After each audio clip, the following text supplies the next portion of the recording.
जिल्हा परिषद निवडणुका झाल्या, आता कारभारांचं राज्य चालू होणार आहे। 3 वर्ष प्रशासकीय राजवट होती।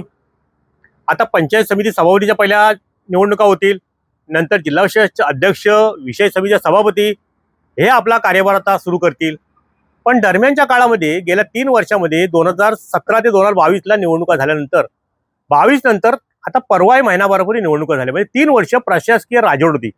प्रशासकीय राजवट म्हणजे काय? अधिकाऱ्यांनी केलेले पैसे मंजूर अधिकाऱ्यांनी खर्च करायचे, पण त्याच्यामध्ये कुठल्याही लोकप्रतिनिधी हस्तक्षेप नव्हता।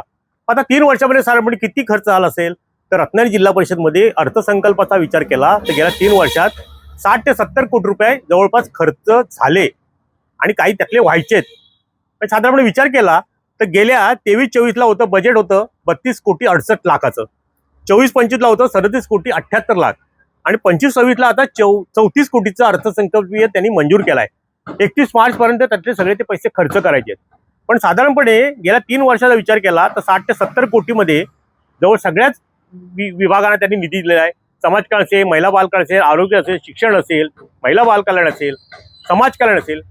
मग आता 31 मार्चला हे 25-26 मधल्या अर्थसंकल्पाले पैसे खर्च करायचे, तर आता ते कोणी करायचे? तर आता अधिकारी वर्गांचं राज्य अजूनही चालू आहे। अजून अध्यक्ष, उपाध्यक्ष, विशेष समित्यांची निवड झालेली नाहीये।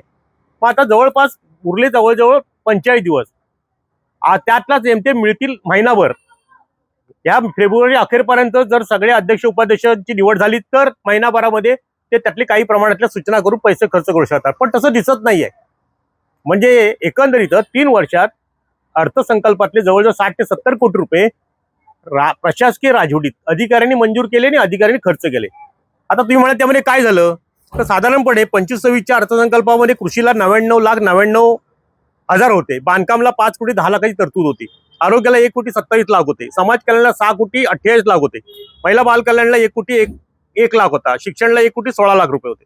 पण साधारणपणे हे जवळजवळ 60 ते 70 कोटीमध्ये काही त्यांनी तरतुदी पण केल्या होत्या। तर गेल्या वर्षीच्या कर्मचाऱ्यांच्या स्नेहसंमेलनाला 12 लाखाची तरतूद होती आणि यंदा मात्र ती तरतूद त्यांनी 13 लाख केले। पण साधारणपणे संमेलनाला कर्मचाऱ्यांच्या 13 लाख रुपयाची तरतूद केली प्रशासकीय राजवटीत।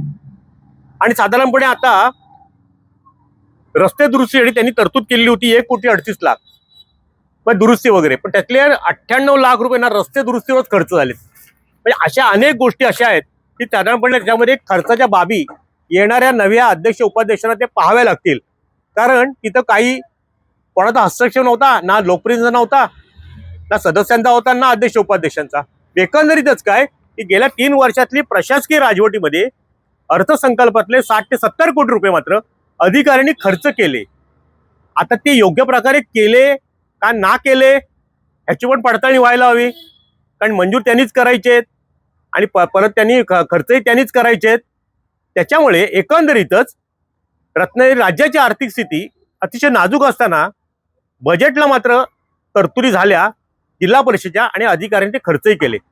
आत्ता मात्र या सगळ्या गोष्टीची पडताळणी करण्याची, आम्ही चौकशी म्हणत नाही, पण पडताळणी करायची गरज आहे, कारण त्यांनी केलेला खर्च हा प्रत्यक्षात त्या ठिकाणी केलाय का, जनतेपर्यंत तो पोहोचलाय का, याची मात्र जबाबदारी येणाऱ्या नव्या कारभाऱ्यांनी करावीच लागेल।